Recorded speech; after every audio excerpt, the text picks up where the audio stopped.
Hello everyone, science की class में आप सभी का बहुत बहुत स्वागत है। तो जिस प्रकार से आप लोगों ने डिमांड रखा था कि भाई एमसीक्यूज मत लेके आओ, टाइम वेस्ट होता है, तो यहाँ पर मैंने साइंस के वन लाइनर क्वेश्चन को लेके आया हुआ हूँ। ये क्वेश्चन काफ़ी ज़्यादा रिपीट हो चुके हैं हर एग्जाम पे, तो काफ़ी बेसिक से क्वेश्चन है जिन्हें पढ़ने से हमारा जो बेस है अच्छे से क्लियर होगा। तो चलिए आज के इस क्लास को स्टार्ट कर लेते हैं। तो अगर आपका पूरा एमपीजी के या फिर साइंस पढ़ना है तो आप मेरे चैनल को सब्सक्राइब करके रख लें, ताकि जैसे कोई वीडियो अपलोड करता हूँ तो उसका नोटिफिकेशन मिल जाए। तो चलिए आज के इस क्लास को स्टार्ट कर लेते हैं। तो आते पहले क्वेश्चन की ओर।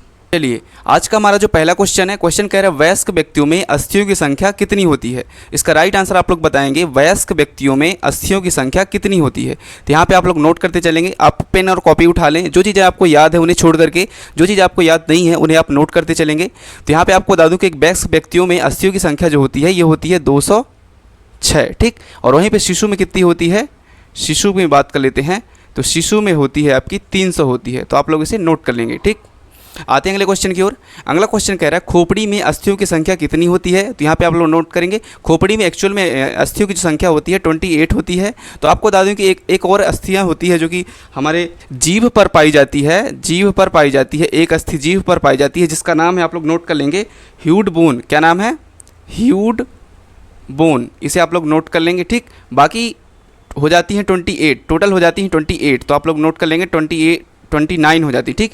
28 आपकी अस्थियाँ होती हैं खोपड़ी में, एक हो जाती है जीव की अस्थियाँ जो कि कहलाती है ह्यूड बोन, टोटल हो जाती हैं 29। और यहाँ पे चीज़ों को नोट कर लेंगे, आपके कपाल में 8 होती हैं, कपाल में कितनी होती हैं, 8 होती हैं, ठीक। तो आप लोग नोट करेंगे कपाल में 8 हड्डियाँ होती हैं। वहीं पे नोट करेंगे फेस में, हमारे चेहरे में कितनी होती हैं, तो फेस में आप लोग नोट कर लेंगे, फेस में आप लोग नोट कर लेंगे, फेस में 14 होती हैं टोटल, ठीक। इसे भी आप लोग नोट कर लेंगे। और साथ ही साथ में नोट कर लेंगे कान में हमारी कितनी होती हैं अस्थियाँ, तो कान में आप लोग नोट कर लेंगे आपके 3 हर कान में होती है, यानी कि 3 दूनी 6 टोटल होती हैं दोनों कान में, ठीक है। यहाँ पे आप लोग नोट कर लेंगे 3 × 2, ठीक। टोटल 6 होती है हमारे कान में। और जीभ में मैंने बताया आपको कि जीभ में मैंने आपको बताया कि एक होती है जिसका नाम होता है ह्यूड बोन। तो आपकी हो गई कपाल में 8 हो गई, फेस में 14 हो गई, 8 14 22 हो गया, ठीक। और 22 से कितना हुआ आपका 28 हुआ, और एक हो गई आपकी जीभ पर जिसको ह्यूड बोन बोलते हैं, तो टोटल हो गई 29, ठीक। तो इसे आप लोग नोट कर लेंगे। हृदय की गति कितनी होती है, तो हृदय की गति होती है 72 बार प्रति मिनट। तो आप इसे नोट कर लेंगे 72 बार प्रति मिनट, ठीक। तो यहाँ पर चीज़ों को नोट कर लेंगे। वयस्क व्यक्तियों में अस्थियों की संख्या होती है 206, खोपड़ी में होती है 28, और आपका हृदय की गति जो होती है 72 बार प्रति मिनट। आते हैं अगले क्वेश्चन की ओर। अगला क्वेश्चन कह रहा है मांसपेशियों में किस अम्ल के एकत्रित होने से थकावट आती है। तो इसका राइट आंसर आप लोग बताएंगे, मांसपेशियों में किस अम्ल के एकत्रित होने से थकावट आती है। तो आपको बता दें कि लैक्टिक अम्ल जो होता है, लैक्टिक अम्ल की वजह से हमारे शरीर में थकावट आती है, ठीक। लैक्टिक अम्ल, और लैक्टिक अम्ल कहाँ पाया जाता है, दूध में पाया जाता है, ठीक। इसे आप लोग नोट करेंगे। अंगूर में कौन सा अम्ल पाया जाता है, तो आपको बता दो जितने भी खट्टे फल हैं या फिर पदार्थ हैं सब में टार्टिक अम्ल पाया जाता है, ठीक। तो अंगूर हो गया आपका, टमाटर हो गया, नींबू हो गया, इनमें टार्टिक अम्ल पाया जाता है। इसे आप लोग नोट करेंगे। कैंसर संबंधी रोगों का अध्ययन किया जाता है, तो कैंसर संबंधी रोगों का जो अध्ययन है ये कहलाता है आपका ऑन्कोलॉजी। क्या कहलाता है, ऑन्कोलॉजी। इसे आप लोग नोट करेंगे, ऑन्कोलॉजी, ठीक। इसे आप लोग नोट कर लेंगे। तो यहाँ पर मैं आंसर दिखा देता हूँ। ये हो गया आपका टार्टिक अम्ल, अंगूरों में पाया जाने वाला अम्ल, वहीं पर आपका हो गया लैक्टिक अम्ल, ठीक। और वहीं पर हो गया आपका ऑन्कोलॉजी, कैंसर संबंधी रोगों का अध्ययन, ठीक। आते हैं अगले क्वेश्चन की ओर। अगला क्वेश्चन कह रहा है मानव शरीर में सबसे लंबी कोशिका कौन सी होती है। तो आपको बता दें कि मानव शरीर में सबसे लंबी कोशिका होती है तंत्रिका कोशिका। कौन सी होती है, तंत्रिका कोशिका। इसे आप लोग नोट करेंगे, ठीक। आते हैं अगले क्वेश्चन की ओर। अगला क्वेश्चन कह रहा है दांत मुख्य रूप से किस पदार्थ के बने होते हैं। तो जो आपके दांत होते हैं डेंटाइन से बने होते हैं। किसके बने होते हैं, डेंटाइन से, ठीक। डेंटाइन के बने होते हैं। अगला क्वेश्चन कह रहा है किस जंतु की आकृति पैर की चप्पल के समान होती है। तो हम सभी जानते हैं कि जो आपका एक कोश की जो है पैरामीशियम की जो आकृति है चप्पल के समान होती है, ठीक है। इसे भी आप लोग नोट कर लेंगे। तो यहाँ पे मैं आंसर दिखा देता हूँ। आपका हो गया तंत्रिका कोशिका, सबसे लंबी कोशिका मानव शरीर की। वहीं पे आपका डेंटाइन होगा जो कि हमारे दांत बने होते हैं, और आपकी पैरामीशियम जो है आपका एक कोश की जो होगा जो कि आपका चप्पल के आकार का होता है। आते हैं अगले क्वेश्चन की ओर। अगला क्वेश्चन कह रहा है केंचुओं की कितनी आंखें होती हैं। वहीं पे 11वां क्वेश्चन कह रहा है गाजर किस विटामिन का समृद्ध स्रोत है। वहीं पे 12वां क्वेश्चन कह रहा है कि निम्न में से किस पदार्थ में प्रोटीन नहीं पाया जाता, ठीक। तो इसका राइट आंसर आप लोग बताएंगे। तो केंचुओं के कितनी आंखें होती हैं, तो आपको बता दो केंचुओं में बिल्कुल भी आंखें नहीं होती हैं, ठीक है। इसे आप लोग नोट करेंगे। और गाजर में किस विटामिन का समृद्ध है, तो गाजर में आपको बता दें विटामिन ए पाया जाता है आपका गाजर में, ठीक। इसे आप लोग नोट करेंगे, विटामिन ए पाया जाता है। और वहीं पे निम्न में से किस पदार्थ में प्रोटीन नहीं पाया जाता है, तो यहाँ पे आप चीज़ नोट करेंगे किस पदार्थ में प्रोटीन पाया जाता है। तो आपको बता दूँ जितनी भी प्रकार की दालें हो गई, दालें में प्रोटीन पाया जाता है। सर्वाधिक प्रोटीन आपका सोयाबीन में पाया जाता है, आप लोग नोट करेंगे सोयाबीन में ज़्यादा प्रोटीन पाया जाता है, ठीक है। प्रोटीन सोयाबीन में सर्वाधिक प्रोटीन पाया जाता है। कुल मिला के कहा जाए तो जितनी भी प्रकार की दालें हैं, दालें में सबसे ज़्यादा प्रोटीन पाया जाता है। तो दालों में अगर सोयाबीन की बात करो तो सोयाबीन में अन्य दालों की अपेक्षा सबसे ज़्यादा प्रोटीन पाया जाता है, ठीक। इसे आप लोग नोट करेंगे। मीट हो गया आपका, उनमें प्रोटीन पाया जाता है। और इसमें सवाल में पूछा कि निम्न में से किस पदार्थ में प्रोटीन नहीं पाया जाता, तो आपको बता दूँ कि आपके फ्रूट हो गए, चावल हो गए, सब्जियाँ हो गई, इनमें प्रोटीन की मात्रा बहुत कम होती है। चावल में आपको बता दूँ कि प्रोटीन की मात्रा 2 से 3% होती है, ठीक। तो इसका हम आंसर बना लेंगे कि चावल में प्रोटीन नहीं पाया जाता, ठीक। तो इसे आप लोग नोट करेंगे। आंसर शो कर देता हूँ। आपका केचू की आंखें कितनी होती है? एक भी नहीं। गाजर किस विटामिन के समृद्ध है? Vitamin A. वहीं पे आपका चावल हो गया जिसमें प्रोटीन नहीं पाया जाता। आते हैं अगले क्वेश्चन की ओर। अगला क्वेश्चन कह रहा है रक्त में कौन सी धातु है, तो इसका राइट आंसर आप लोग बताएंगे। रक्त में कौन सी धातु है, तो आपको बता दें रक्त में जो है आपका लोहा पाया जाता है, आयरन, ठीक। लोहा धातु पाई जाती है। वहीं पे किण्वन का उदाहरण है, तो किण्वन के उदाहरण जो है आपको ब्रेड का बनना हो गया, दूध का खट्टापन होना, फिर गीले आटे का खट्टापन होना, ये सब आपका किण्वन कहलाता है। इसे आप लोग नोट करेंगे। मैं आंसर आपका शो करवा देता हूँ। और अगला क्वेश्चन कह रहा है निम्न में से कौन सा आहार मानव शरीर में नए ऊतकों की वृद्धि के लिए पोषक तत्व प्रदान करता है। तो यहाँ पे आपको बता दूँ कि नए ऊतकों की वृद्धि के लिए हमें प्रोटीन की जरूरत होती है। और प्रोटीन कहाँ पाया जाता है? आपका दालों में पाया जाता है, आपका पनीर में पाया जाता है, दूध में पाया जाता है। इसका हम राइट आंसर बना लेंगे। आपका प्रोटीन की ज़रूरत होती है तो हमें यहाँ पे बना लेंगे पनीर लिख लेंगे, ठीक। निम्न में से कौन सा आहार? आपका पनीर हो गया, दालें हो गई, ये सब में प्रोटीन पाया जाता है और प्रोटीन से ही हमारे नए ऊतकों की वृद्धि होती है। तो इसका राइट आंसर आप लोग क्लिक कर लेंगे, यानी कि नोट कर लेंगे। रक्त में कौन सी धातु? लोहा है। किण्वन के उदाहरण दूध का खट्टा होना और ब्रेड का बनना और गीले आटे का खट्टा होना। वहीं पर आपका पनीर हो गया जिसमें सर्वाधिक प्रोटीन पाया जाता है, ठीक। इसे आप लोग नोट कर लेंगे। आते हैं अगले क्वेश्चन की ओर। अगला क्वेश्चन कह रहा है निम्न में से कौन सा उड़ने वाली छिपकली है, ठीक। ड्रेको नाम की एक छिपकली है।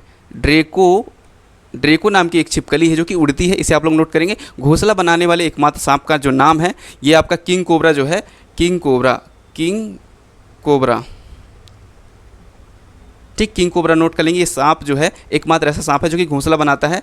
और भारत में पाई जाने वाली सबसे बड़ी मछली कौन सी? तो सभी जानते हैं कि व्हेल है, ब्लू शार्क व्हेल जो है सबसे बड़ी मछली। तो इसका राइट आंसर आप लोग नोट कर लेंगे। इसका ड्रेको हो गया, वहीं पे घोंसला बनाने वाला किंग कोबरा और वहीं पे आपका व्हेल शार्क, ठीक। ये चीज़ आप लोग नोट कर लेते हैं। आते हैं अगले क्वेश्चन की ओर। अगला क्वेश्चन कह रहा है देसी घी में सुगंध क्यों आती है। तो देसी घी में जो सुगंध आती है आपको बता दूं कि डाइएसिटिल के कारण जो है सुगंध आती है। इसी भी आप लोग नोट करेंगे।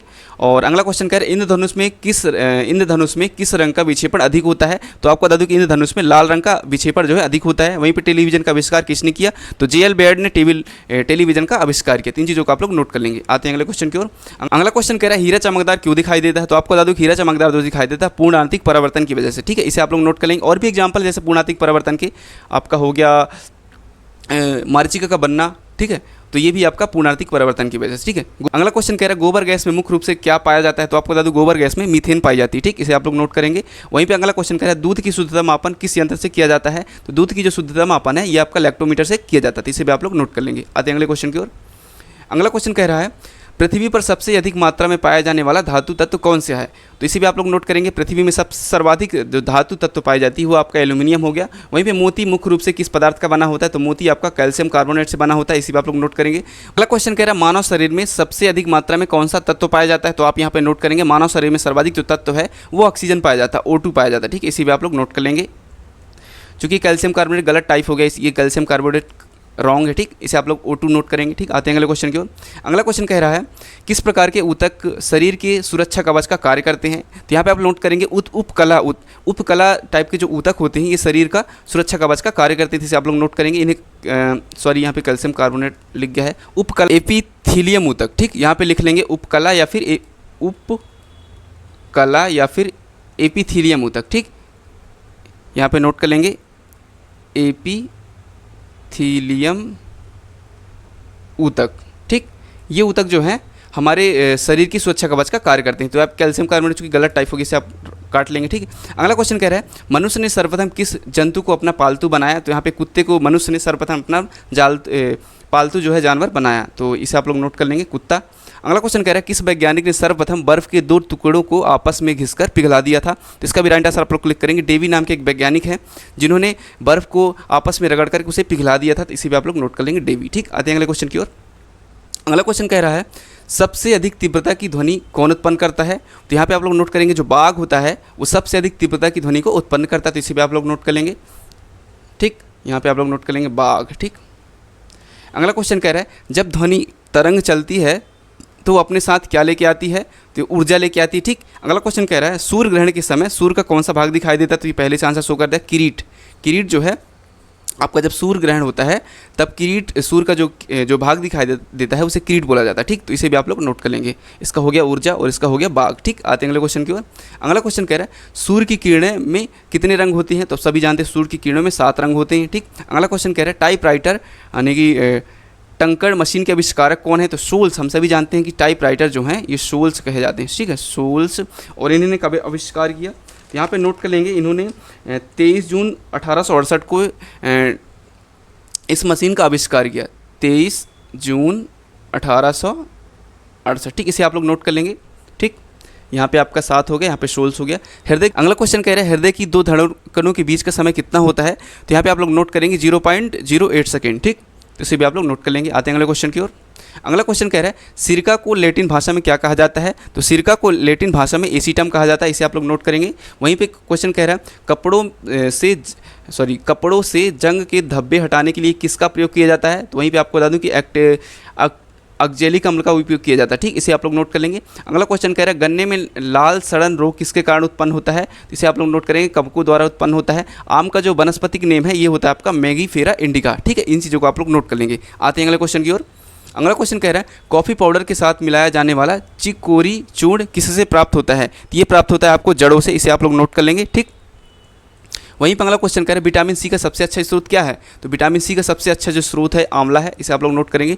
लाल रक्त कणिकाओं की आयु कितनी होती है, तो लाल रक्त कणिकाओं की जो आयु होती है 120 दिन होती है। ठीक, कितनी होती है, 120 दिन होती है। ठीक, वहीं पे श्वेत रक्त कणिकाओं की जो आयु होती है श्वेत रक्त कणिकाओं की जो आयु होती है 13 से 20 दिन की होती है। ठीक, इसे आप लोग नोट कर लेंगे 120 दिन। ठीक, तो आज की क्लास को यहीं पे ख़त्म करते हैं। यहाँ पे मैंने 46 जो 1 लाइनर क्वेश्चन है साइंस के करवाए। तो आपकी क्लास कैसी लगी मुझे कमेंट सेक्शन में जरूर बताएं। ये मेरी पहली प्रैक्टिस थी जो कि मैं 1 लाइनर क्वेश्चन लेके आऊँ। आप लोगों का कैसा रिस्पॉन्स है ये चीज़ें देख करके मैं आगे भी ऐसे क्वेश्चन लेके आऊँगा। तो मिलता हूँ अगली क्लास में, तब तक के लिए नमस्कार।